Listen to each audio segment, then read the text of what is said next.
In this 25th anniversary year of September 11th, the Tunnel to Towers Foundation continues to honor America's heroes. Heroes like Fire Lieutenant Michael Wells, who was inspired by 9/11 to serve his community. After 14 dedicated years of service, he lost his battle with occupational cancer, leaving behind his wife, Katie, and their 3 children. Tunnel to Towers honored Lieutenant Wells by paying off the family's mortgage in recognition of his sacrifices. Donate $11 monthly and amplify your impact with a car or land donation. Go to T2T.org. In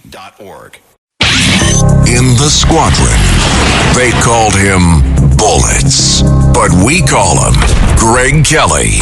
Greg Kelly is on the air on the Red Apple Podcast Network. Well, it just happened, folks. It just happened. I made a little bit of history in my journalistic life, and hopefully in real life, I have published my second Substack. Greg Kelly on Substack is the place to be. And I'm trying to get this thing off the ground, and so far, so great. It is a big deal, and I'm very proud of it. I'm proud of what I'm doing here, and the thoughts that are being expressed in long-form journalism. Long-form journalism. You know, I used to love, actually, as a kid, you know what I would do? I'd read magazines. I actually loved reading magazines. Back in the 90s and the 80s, my favorite magazine was Vanity Fair. Back then, it was quite literary. I also enjoyed the New York Times Magazine.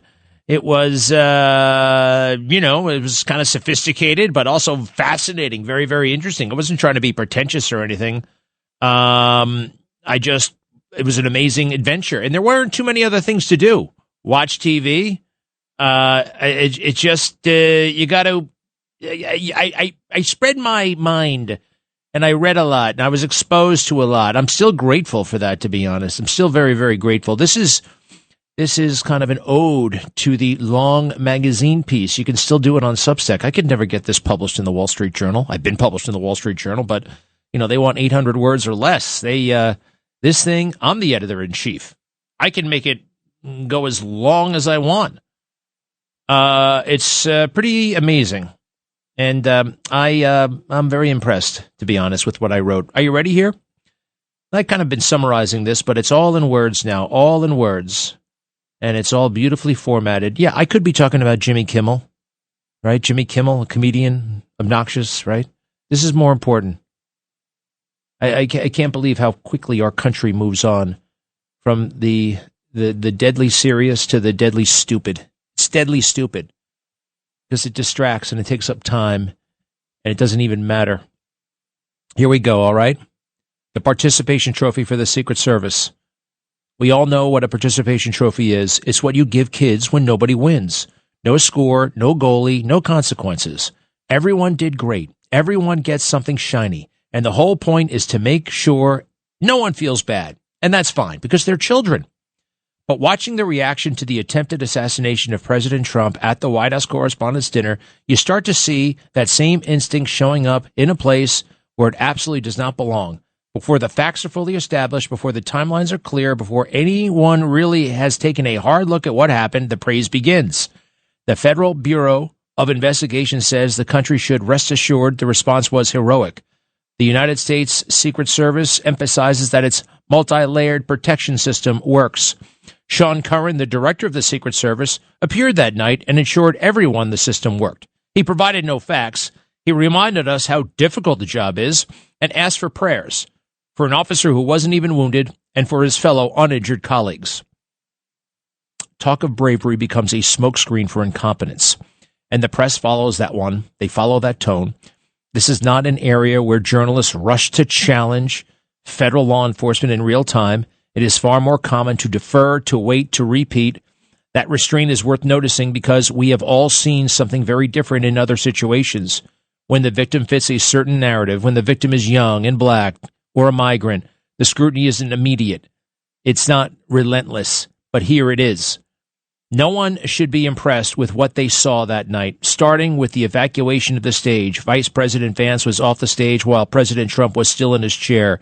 In fact, nearly everyone had either cleared the stage or taken cover while the president remained seated, the only one still in a chair. The target remaining in the highest position.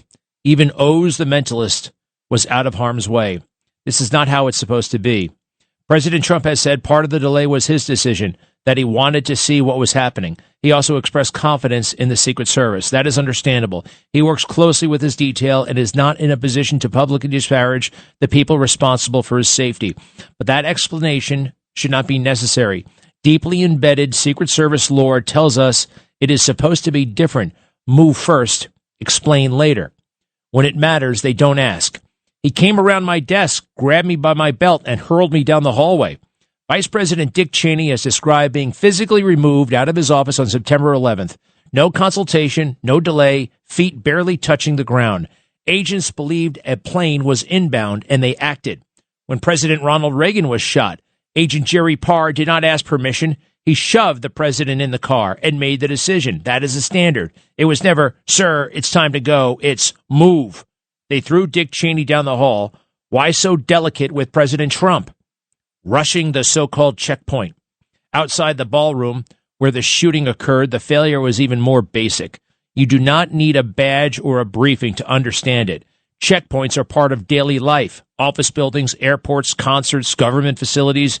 You line up, you are screened, you pass, or you do not. The equipment is in place, the people are engaged, and there is no ambiguity about whether that system is functioning. Which is why the phrase we keep hearing, the shooter charged a checkpoint, is generous. Because what we saw was not a checkpoint. It was a group of uniformed individuals hanging around while the central piece of screening equipment, the metal detector, was on the ground in pieces, being disassembled like roadies breaking down gear after a concert. Except this was not the end of the night. It had barely begun. So what exactly was being checked and where? The officers present were not manning a checkpoint. They were there, but they were not engaged. There was no vigilance, no alert posture. Heads were not up. Attention was not outward. What you saw instead was something relaxed, familiar, human. The job softens. The conversation drifts. Work, weekends, sports, gossip.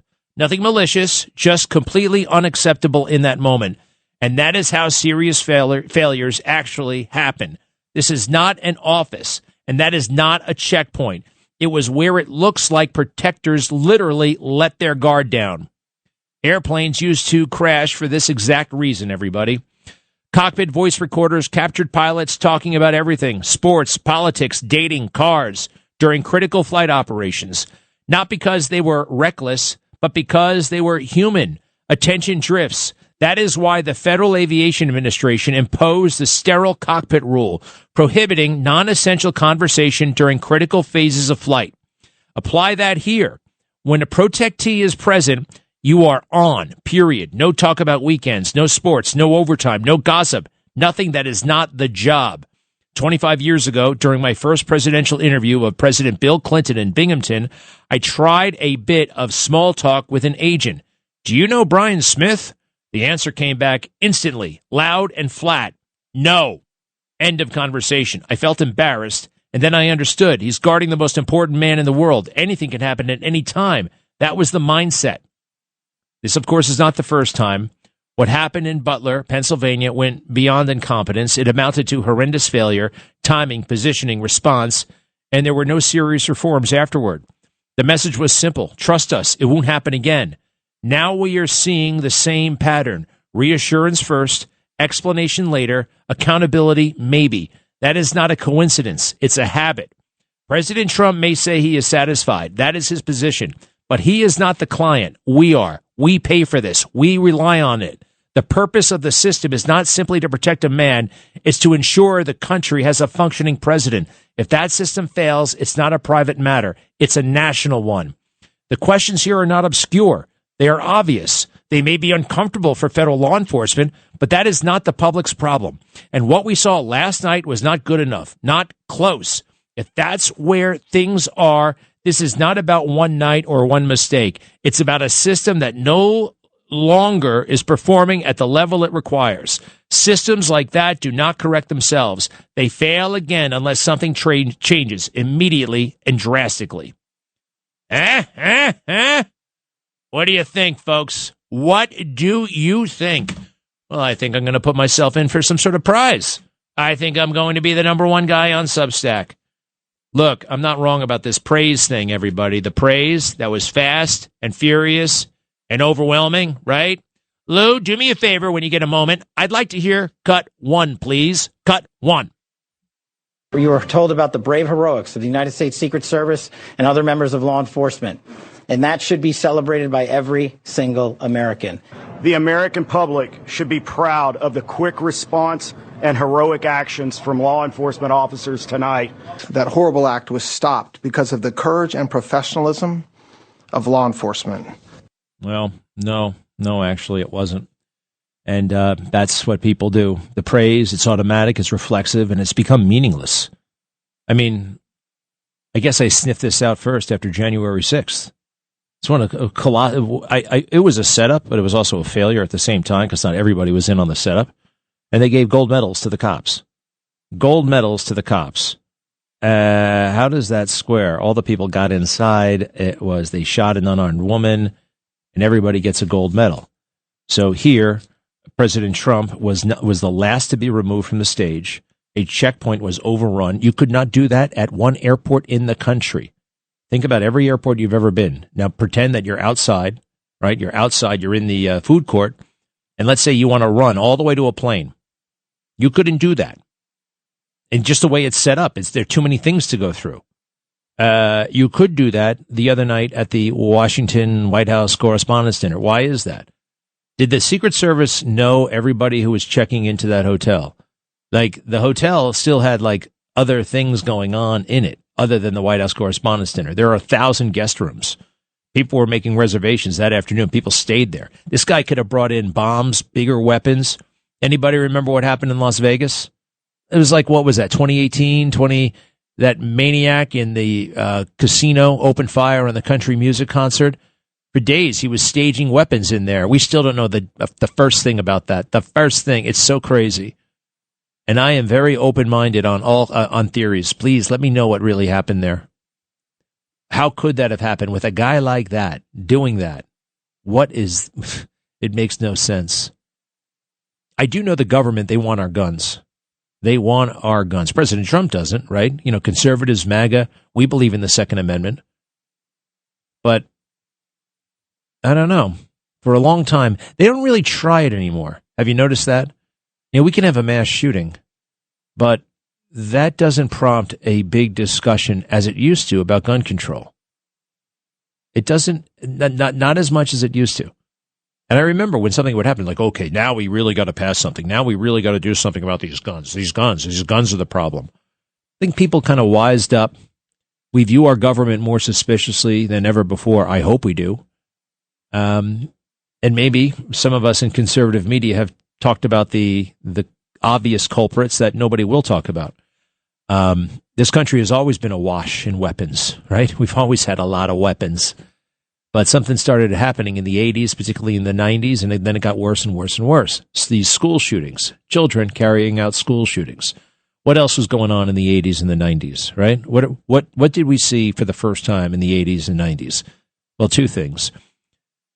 Children being prescribed psychotropic drugs, you know, all that kind of stuff for ADHD and the rest. They weren't giving that to kids in the 70s and the 60s. And they started giving it on a mass scale. And a lot of those drugs have very serious side effects. And, of course, big media doesn't want to talk about that because they're sponsored by pharmaceutical companies. And that makes pharmaceutical companies very, very uneasy. So they don't want that talked about. The other thing is video games. Video games, you know, when I was growing up, Space Invaders, asteroids, right, make the big rock into small rocks, stop the alien. Have you seen Call of Duty or what's that thing called, Grand Theft Auto lately? I mean, blood and guts and everywhere. This is intense stuff. It's, I don't think anybody should be playing that game, to be honest. I don't see what the hell you get out of it other than making you a loner and making you angry and making you bloodthirsty or making you good dexterity. I know it probably has some manual dexterity benefits, the brain, but we did not have games like that. And now we do. And now we have mass shootings almost on a daily basis in this country. We have God has been chased out of the public square. We have the sick toxins, social media. But I guess that everyone has caught on because you don't hear the gun control stuff as much as you used to. What was the other thing I wanted to play for you guys? Here's Dick Cheney describing what happens. You know, when you are tackled, I mentioned this in the thing, when there's an emergency and you're the vice president of the United States and the Secret Service has to move you, what do? You ready? It sounds like this. Cut 5, Dick Cheney. The door burst open and my lead agent, Secret Service agent, came in. I was sitting behind my desk. He said, "Sir, we have to leave immediately."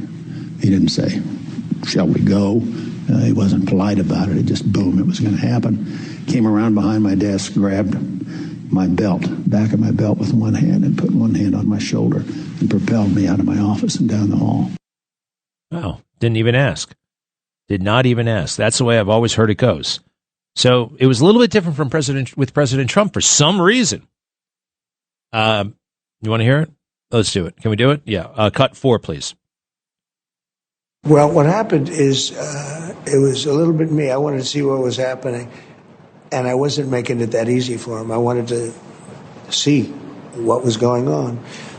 And by that time, we started to realize maybe it was a bad problem, different kind of a problem, bad one, and different than what would be normal noise from a ballroom, which you hear all the time. And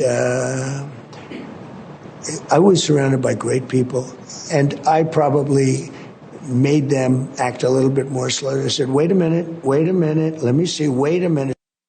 Wait a minute. Now, did he say all those things? I think he's covering for his guys. And I understand that. I totally understand that. He can't do what I must do, all right? Which is go berserk on this story, because I do believe his life depends on it. He can't. This is one of the only areas where he can't do what I can do. We'll be right back. Greg Kelly. Let's go, Brandon.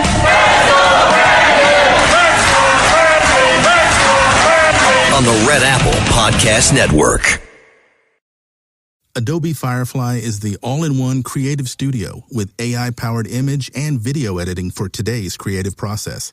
Built for creators of every kind, Firefly helps you generate, edit, and experiment fast. Because the asks aren't getting smaller, the budgets aren't getting bigger, and the timelines, oh yeah, still tight. With all the best creative AI models in one place, Firefly brings your ideas to life. Unlock a better way to make with Adobe Firefly. Greg Kelly on the Red Apple Podcast Network. Nobody in recent years has faced more bullets and more violence than President Trump. This political violence stems from a systemic demonization of him and his supporters by commentators, yes, by elected members of the Democrat Party, and even some in the media.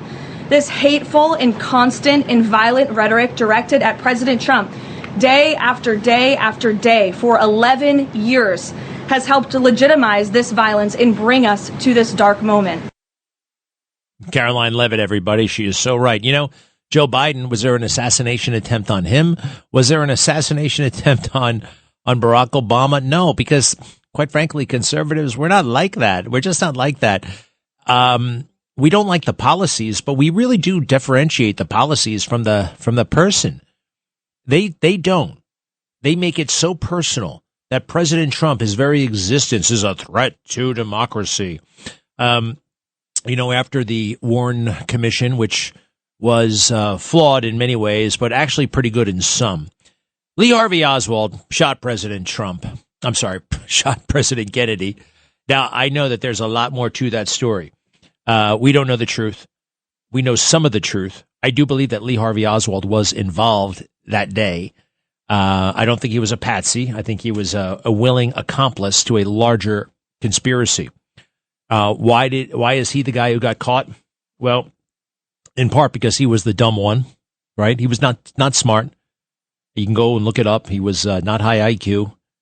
And what they did was, we're going to enhance a security apparatus around the president, and it'll stop all the dumb people. And the smart people will be smart enough to not try it, right?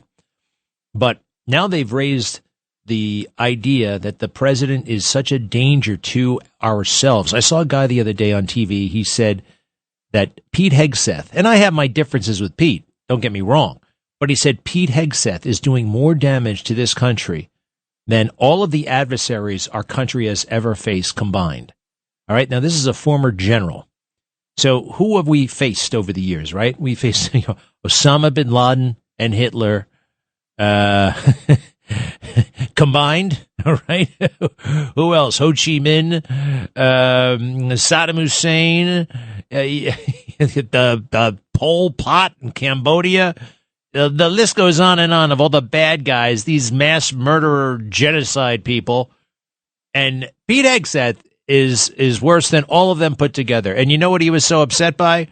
That Pete had fired some generals. Just like, now, I don't think Pete should be in that job. I don't like him and this and that and the other thing. And I don't think he's worthy, but I don't think he's a threat to national security. All right. I don't think he's worse than Osama bin Laden. People say this, and they say it not on, crazy Reddit pages. They're saying it on MSNBC with that bimbo Nicole Wallace.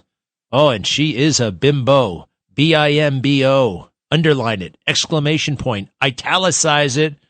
Whatever you want. Put it in bold. It's true. So the assassins are getting a lot smarter. This guy went to Caltech, California Institute of Technology. That is a no-joke school. The other guy, Matthew Thomas Rooks, he aced all of his classes in high school, and he went to community college where he got even better grades. The guy academically was pretty much gifted. Why him? Who got to him? Why don't we know more? I'm just not in the mood to party down with King Charles. Are you?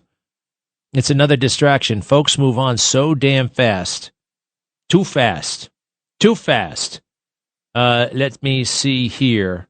This is what the Secret Service is supposed to do, right? We all know this. When something happens, they move fast, right? It's a classic. You just, move out. They usually have a call sign for the president, right? Rawhide's down. Move out.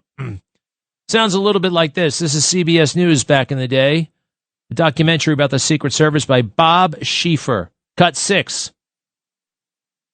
2 decades of gunfire that had taught the Secret Service one lesson above all: move fast. If Jerry Parr was a split second slower, he would have gotten it in the head. If you looked at the angle that he was going at, it would have hit Reagan in the head. From the first shot to the door being shut is about 3 or 4 seconds. And then in about 6 or 7 seconds, we've started moving. Because I told the driver, move out. All right. You want to hear from the other night? This is the first 9 seconds. 9 seconds. And nobody's moving. You ready for this? Cut 2, please. Cut 2.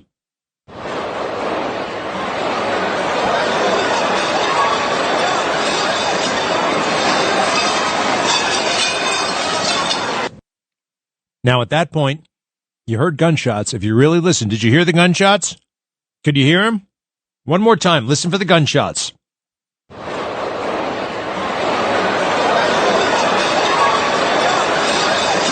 of hard. You hear a lot of glasses. Here's another one. I isolated it just for the gunshots, all right? Listen to this one. Cut 7, please. You can hear it a bit more clearly. So about 6 seconds after that, a Secret Service agent appears behind Vance. No Secret Service agent is behind Donald Trump, who's about, 20 feet away. Vance is pulled out of there right away. Whereas with President Trump, it's like an assembly. It's like ring around the Ringalivio. They all assemble around President Trump. He stays in the chair. He doesn't go under the desk. He doesn't go under the table. He's just sitting in the chair. Everybody else is either out of there or under the table. He's sitting there. Why is that? Why the hell is that? How can that be at this point? Now, what happened after that? More guys come out and they finally bring him off the stage. It's worse than Butler. Butler was really bad. But this is bad too. Oz, the mentalist, has protection. Karen Travers, the White House correspondent, whatever the hell she is, dinner mistress, what is she, the mistress of ceremonies? She was under the table, and poor President Trump is standing there. Well, it shouldn't be like that. Now, why is it like that? I think all of this fake news has rubbed off on the deep state and the Secret Service. Now, listen to how they talk about him. Oh, here's that U.S. soldier. Well, here's President Trump getting a question about, did you hear the U.S. soldier who bet on the Maduro raid in Venezuela? So just before it happened, he bet like $40,000 that Maduro would be taken out. So he had inside information, and he made like $500,000. It's a crime, right? And the guy's been arrested by the Trump Justice Department. They asked President Trump, about this story on Friday, the day before he's almost shot. Listen to what he says, and listen to the reaction from that bimbo I was telling you about, Nicole Wallace. Cut 10, please. Cut 10. Well, I don't know about it, but was he betting that they would get him or they wouldn't get him? It sounds like he was betting on his removal from office, that Maduro would be removed. Well, it sounds like he was involved in the operation. That's like Pete Rose betting on his own team. It's a little like Pete Rose. Pete Rose, they kept him out of the Hall of Fame because he bet on his own team.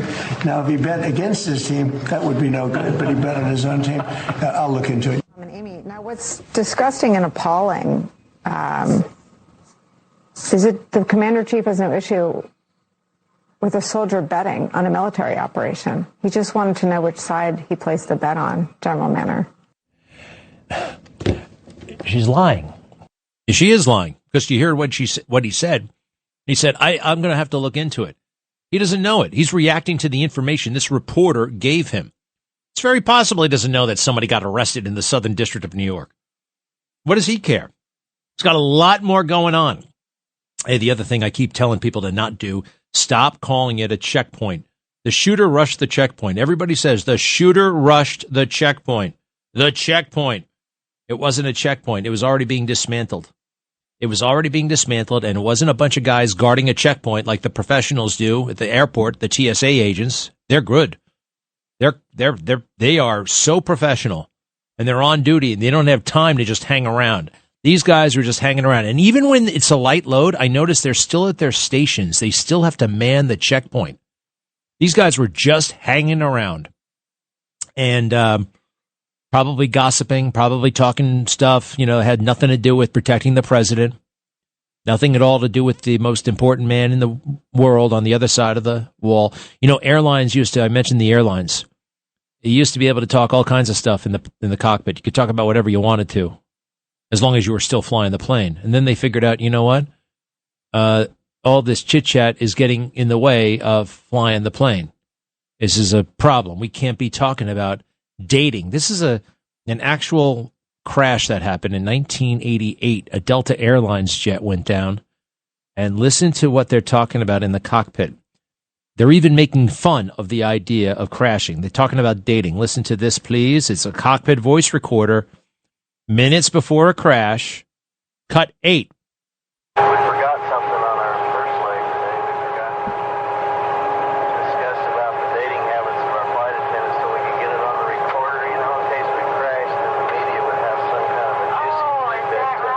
Oh, is that what you're looking for? Yeah, that Continental that crashed in Denver. Did you read that? Yeah, they were talking about the dating habits of one of the flight attendants. Did you hear that? Dating habits of one of the flight attendants. They're flirting. He's flirting with the flight attendant, who was going to die in that crash, by the way. Very awkward. Number of passengers. They didn't put the flaps in the right position. They were supposed to put the flaps at 15 degrees, and they didn't. They left the flaps up. And the pilots lived. There were 3 crew members in a 727. They lived, but more than a dozen passengers died. And it's a very tough spot to be in if you're the pilot, right? And you've been making jokes like that. And that's your livelihood. That's what you do for a living. Are you going to fly again? Are you going to be able to sleep again? What is that like? What is that like? I hope not. I hope that, oh my gosh. All right. So everybody is kind of, Kimmel is trending and all this stuff. I don't particularly, well, what did he say the other night that was so bad? It was bad, by the way. It was a terrible thing to say. Cut 16, please. Cut 16. Our First Lady Melania is here. Look at Melania. So beautiful. Mrs. Trump, you have a glow like an expectant widow. Okay. The problem is that was said a couple of days before the assassination attempt. And, just some things still cross the line. It's hard to say things cross the line in a society where they tried to say it was okay for children to get sex reassignment without the permission of their parents. right? Where is the line anymore? All right, I guess he tried to explain it. Now, Donald Trump and First Lady are calling for his termination. You can throw me on that list, too. I can't stand Jimmy. It's a public airwaves, by the way. They have more regulations than, say, cable TV. Cut 17, please. Cut 17.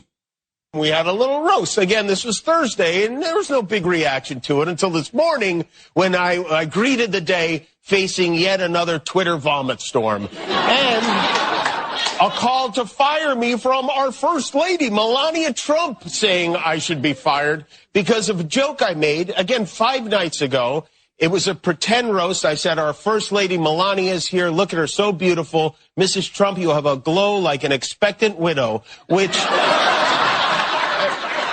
obviously was a joke about their age difference and the look of joy we see on her face every time they're together. It was a very light roast joke about the fact that he's almost 80 and she's younger than I am. It was not, by any stretch of the definition, a call to assassination, and they know that. I've been very vocal for many years speaking out against gun violence in particular, but I understand that the First Lady had a stressful experience over the weekend, and probably every weekend. Well, the problem is what happened the next day, 2 days later. That may not have been your intent, but that's what happened. I do remember there was growing up, there was this idea that if you make fun of, or if you make light, or if you hint in any way violence against the President of the United States, they're going to visit you. The Secret Service is going to visit you. And you couldn't even, there's certain things you cannot say. And that was one of them. Like even uttering it, hinting at it is a crime. Now, I think I'm pretty much a freedom of speech absolutist, but I remember that. Did they do away with that? Is that somehow a little bit, have they gone lighter on that? I think they've gone a lot lighter on that. Maybe they should be a lot heavier on that. All right, oops, 1 second, please. We'll be right back. Greg Kelly on the Red Apple Podcast Network. Greg Kelly, entertaining and informative on the Red Apple Podcast Network. There's no better place on this planet than to be watching the World Cup than here in New York City, because we have every community around the globe represented. Think about the Ecuadorian community in Jackson Heights, what this means to them. The Senegalese community in Harlem, the Haitian community in Flatbush. This is everything to them. It's going to lift them out of their day-to-day experiences and transport them to a place of unity and excitement shared by billions across the globe. So I want to say, New York isn't just hosting the World Cup. New York is the World Cup. Oh, you go, girl. Kathy Hochul, the bucktooth bimbo from Buffalo. How's Bruce Blakeman doing? Is he going to win this time? I think everything is going to defy political gravity. The political gravity, the conventional wisdom, President Trump is so unpopular. The war in Iran is so unpopular. The midterms are going to be a, bloodbath for Republicans. I don't know. What do the Democrats stand for? What are they all about? Open borders, allowing Iran to have a nuclear weapon, this crazy woke transgender mess. What do they have other than saying we're not Trump? I don't think that's much of a message. They have no practical plan to help anybody. They're full of complaints, and there are some practical things that I believe in, and I'm not wavering on. You know, people say, well, there's got to be unity. We got to find some common ground. How can you find common ground with people who want to sexualize children? I'm not doing that. I'm not going there. How do you find common ground with people who don't think that we should have a border security? You know, who want this country invaded and fundamentally changed forever so that Democrats and leftists reign supreme forever, so they can stack the Supreme Court, so they can rearrange the Constitution. This is what they want. It's crazy. Now, are they going to be able to pull that off? I don't know. You know, President Trump has surprised people every step of the way. And right now, there's a real big disconnect between the experts and the people. Now, one thing, though, there's not as much of a disconnect between the Congress and the people. I noticed something. members of Congress from both parties, you know what they want more than anything? I used to think that they wanted to be U.S. senators. I used to think that they wanted to be president or governor, right? Whatever the next job is, right? Everyone's looking for a promotion in Washington, D.C. Turns out all they want to do is be social media stars. They want to be big on X. They want to be big on Instagram. They want to be basically AOC, right? AOC, if we had a healthy society, a healthy political system, she would be laughed at and discarded. Okay, you want a seat in the House? Go sit over there for 10 years. Wait until you get some seniority. They talk about the bully pulpit. She literally has bullies, the cyber bullies, her hench men and women who will do so much lifting, so much of the heavy lifting. She has what almost all of them want: money and power and followers and fame. Now, how does she have money if she only makes $200,000 a year, which is not bad as a member of Congress? Well, she's got an arrangement with her fiancé. Now, her fiancé is happens to be a white redhead guy. It's interesting because she thinks that white men are the root of all evil. She said that before. You know, trans youth are beautiful, white men are terrible. She believes that. Anyway, they're not married for a reason, so that he can be an income maker, right? Money goes to him, and if they're not married, they don't have to file. He's not governed by the campaign finance, the House ethics, right? I mean, for all intents and purposes, he's kind of a stranger. He may be a domestic partner, live-in, whatever you want to call it, but there's no legal obligation. There's no duty that he turn over anything to the government. But with her, everything's got to be filed, financial disclosure. So I'm sure she is just making her salary and this, that, and the other thing.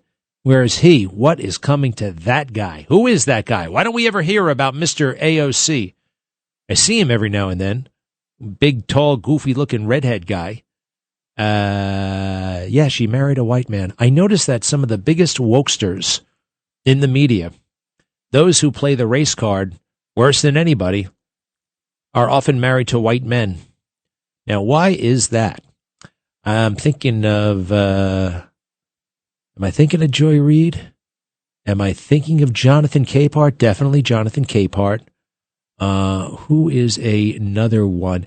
Tamron Hall? What about her? The wokesters, right? The hardcore leftists, especially those who use race as a weapon. And those who use race as a weapon often, not always, but often, I've seen all kinds of people do this. I know a guy in the military, right? Let's just talk about race for a second because this does come from about race. He happens to be white, but he has a method of shutting down any and all conversation when it comes to anything war, right? Well, look, I've killed people, and I'll tell you how it's done. And we throw a grenade in the roof and blah, blah, blah, blah, blah, blah, right? It immediately shuts up everybody in the room because nobody else in the room has killed people, right? It inhibits, it intimidates, not me, by the way. I don't think that's a good way to talk, but I've seen him do it. I like the guy, but he does it all the time. And I actually think he's a great guy, except for this. And I told him, you know what? That's obnoxious, and I know what you're trying to do. You're just trying to stifle debate. You're not even trying to win a debate. You're just trying to stop it. You stop the conversation when you start talking like that. It's also, I have seen it done with race, right? As a black man, I think this, and if the room happens to be full of white people, that shuts up the conversation. Unless, of course, if I'm around. I don't care. I just don't care. I don't think most people care about race. I don't want that race to be used as a weapon. I don't want it to be used as a hindrance. Nobody should get credit for, and nobody should get blamed for the things they can't control. I'm forgetting the name of the shooter, and maybe that's a good thing, but I don't even know if he shot anybody. For all the talk, and there hasn't been enough, of what happened on Saturday night, who shot who? Can I hear those gunshots again? Cut 3, please. Make it cut 7. These are the gunshots from the other night. Cut 7. How many did you hear? 5? Let me count them again. 1, 2, 3, go. 5 or 6. 5 or 6. Who shot those bullets? It's unclear, actually. No one's telling us. Now, A.G. Blanche is all over the place on this thing, and I love Todd Blanche, the acting attorney general, outlining the charges. Cut 12, please. Cut 12. I want to make this clear. This man was a floor above the ballroom with hundreds of federal agents between him and the President of the United States. The Department of Justice approaches incidents like this with urgency and clarity of purpose. Violence has no place in civic life. It cannot and will not be used to disrupt democratic institutions or intimidate those who serve them, and it certainly cannot continue to be used against the President of the United States. We are investigating this matter fully. We will apply the law fairly, and we will ensure that accountability is swift and certain. But we also should recognize what did not happen. Law enforcement did not fail. They did exactly what they are trained to do. This was not an accident. It was the result, as we know now, of preparation. But the men and women who protected us that night were trained, professional, and had an enduring commitment to the rule of law. Stop. Today, you hear how emphatic he is about that? Like, this has to be said, that we have to be convinced of this for some reason. Why? I'm not going to brush this under the rug. I'm not going to pretend I didn't see what I saw. Law enforcement did what now? Why was President Trump sitting in that chair when everybody else, like Oz the Mentalist, was under the table?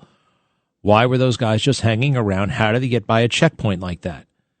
It's not supposed to work that way. He got too close. You guys screwed up again. Stop covering for these people. What's wrong with you? What's the matter with you? You caring about their feelings? I don't care. That's not our problem. You have a duty here. Investigate, terminate, and possibly, I'm trying to think of a word that rhymes, but prosecute. Investigate, terminate, litigate. How's that? Litigate. Not bad. That might mean taking somebody to court. You can't have 50 guys standing around a checkpoint and some lunatic runs right through and call it a victory for law enforcement. That is wrong. That is sugarcoating, and I will not have it. President Trump's life depends on the truth. Be right back. Thanks for listening to The Greg Kelly Show. You can hear The Greg Kelly Show weekdays at 12:15 on 77 WABC. If you like the podcast, share it with your friends and listen anytime at WABCRadio.com and download the WABC Radio app. Hit that subscribe button on all major podcast platforms. Plus, follow WABC on social on Instagram, TikTok, Facebook, and X. See you next time for a new episode so you never have to wonder. What the heck is going on here?